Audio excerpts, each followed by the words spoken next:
Hello and welcome to the Idgy Games channel. This is Josiah, and I have opinions. Before we get into new Legend of Zelda news, I'd like to talk about the future of this channel. Once Breath of the Wild comes out. Right now, this series, or whatever you want to call it, just me sitting in front of a camera and talking about theories or the Switch, I see as kind of a countdown to the Switch and the Breath of the Wild release. Up until that point, I'm going to try to get a video out every single day talking about leaks, new news about Legend of Zelda Breath of the Wild. Once Breath of the Wild comes out, me and my sister are thinking about, or we're going to try to get an episode of Breath of the Wild out every single day, just to have some content just out there on YouTube. And for you guys that are watching right now, if you guys want to watch Breath of the Wild, we're going to be playing it and we're going to be talking about it. That'll be fun, and that'll be fun for you guys to watch. And because that game is so huge and massive, we're going to try to do different kinds of episodes. If you want to know what that means, stay tuned until March 3rd and figure out what we're going to be doing.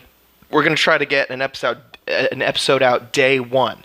Now, I'm a bit worried because I have a certain kind of capture. I'm not sure if anybody has any kind of information about capture cards and capturing new game system footage. If there's any problem with that, or if there's going to be any problem, tell me in the comments. Simply because I really want to get that content out to you guys. And if we need to get the Wii U version, we're going to get the Wii U version. We're going to try to get that game, some gameplay out for you guys as soon as possible. So, that being said, let's get into some news about Breath of the Wild. Not the most recent news, but just simply talking about things that I said in the past, about the game being multiplayer and things like this. Let's get into it. So, first of all, I'd like to talk about the fact that they basically revealed that the Rito, the Zora, and the Goron are going to be like NPC characters, kind of like Wolf Link, that will help you along in your journey. Now, of course, if any of you saw the first video that I posted in a really long time, you'll note that I talked about, well, maybe these are multiple players or characters that you can play as. Now, what does this say about what I said? It basically confirms that I was wrong, and that's fine. That's fine. I have no problem with that. I still believe that this game could be multiplayer, and the reason is, well, I'll get to that later. I'm really excited. I'm really excited that those are going to be like NPC characters that are going to help you around in your journey. I think that's really awesome, and I can't wait to play that game. That game looks awesome. I can't wait to get my hands on it. But if you noticed, Anuma, when he talked about it, he said that the Ruto, the Goron, and the Zora would be kind of that way, if I'm recalling correctly, or if I have the right information. He didn't say that Zelda would be the same way, which pretty much is basically saying, well, Zelda's not going to be the same, because you have different kind of attack types with the Ruto, the Zora, and the Goron.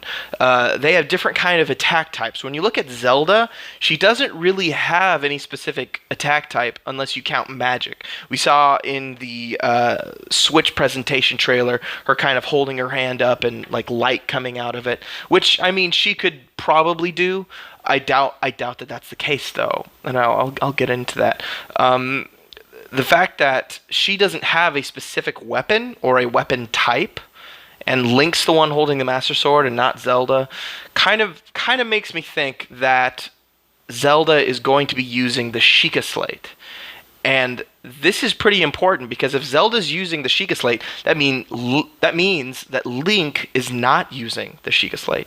In other words, if Zelda rather is going to be helping you in your quest, and she has the Sheikah Slate next to you and you don't have it, they're not going to make an NPC solve puzzles for you.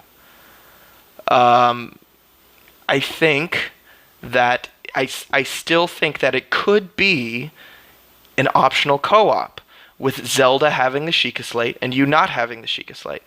Now, of course, when we're talking about this, we have to talk about the most recent Japanese trailer the Japanese trailer mixed with the other trailer that just like didn't have any music. That was like really cool, and it showed different shots of Zelda and Link together.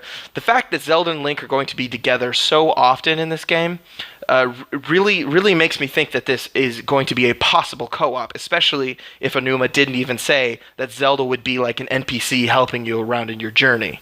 Also, we got a shot with Zelda and Link riding two horses into the sunset, which is a beautiful shot, by the way.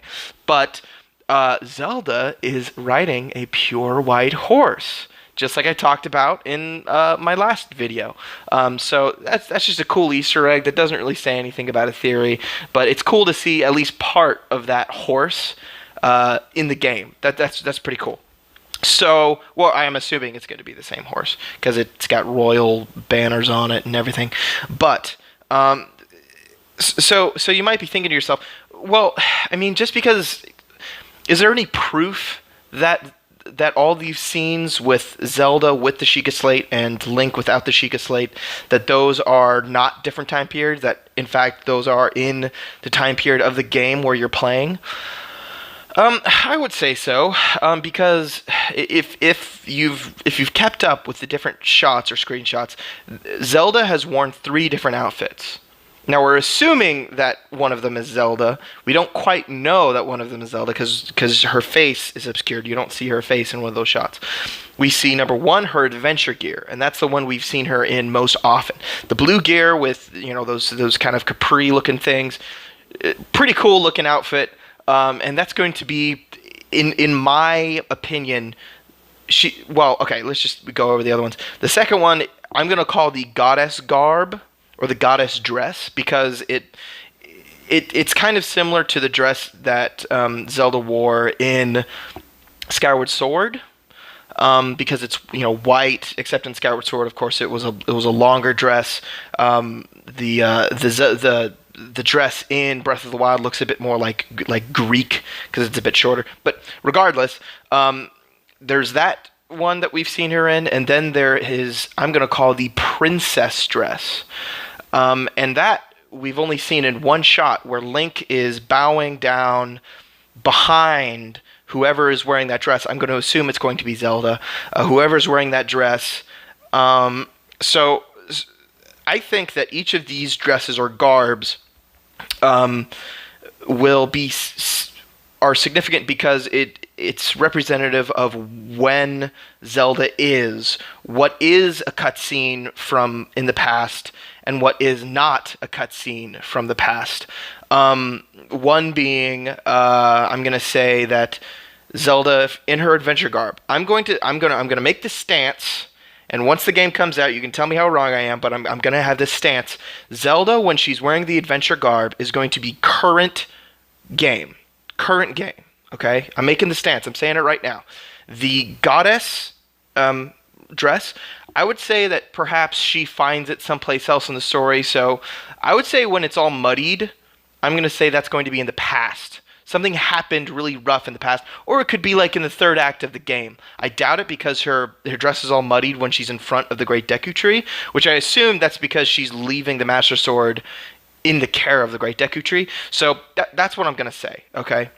So Zelda, when she has her goddess dress muddied, I'm going to say that's a past memory. When she doesn't have her goddess dress muddied, that is not a past memory. That is a current. She somehow found the garb.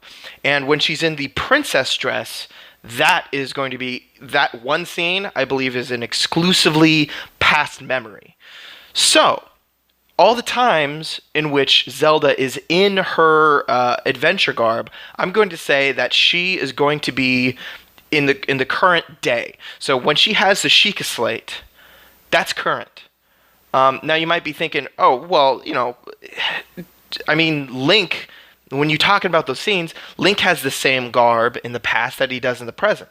How do you know that one is in the past, one is in the present? I mean, when Link has the same outfit, regardless, we don't quite know where. I've looked. I looked around, and if there's a shot of Link finding the blue tunic, I would like to see it because I haven't seen any gameplay of him actually finding it, which leads me to believe that he's going to get it in a cutscene, which also leads me to believe that all the different characters with their blue garb and the similar patterns on them is going to be significant, and when Link finds his, it's going to be a significant moment in the game as well. So when Link has it in the past, and then when Link finds it in the present, those are both going to be very unique, and Link finding that garb is going to be kind of him hearkening back to what happened before. So my stance is still that this game can still be an optional co-op game, and it still be secret. And the more and more scenes that I see with Zelda and Link, and the more mention that I don't have from Anuma saying that she's going to be an NPC helping you around, and that one Japanese magazine that said that she was going to take a more active role in the game. When there's not as much mentioning from the developer, and when there's a sense in the trailers and in the other promotional material that she's going to be important and she's going to take an active role, that seems to me like they're trying to cover something up and hide something. That's possible. It's possible that that's not the case. So if you have any thoughts about Zelda Breath of the Wild, or the past cutscenes and the present cutscenes, leave something in the comments. Let's have a conversation about it. Thank you very much.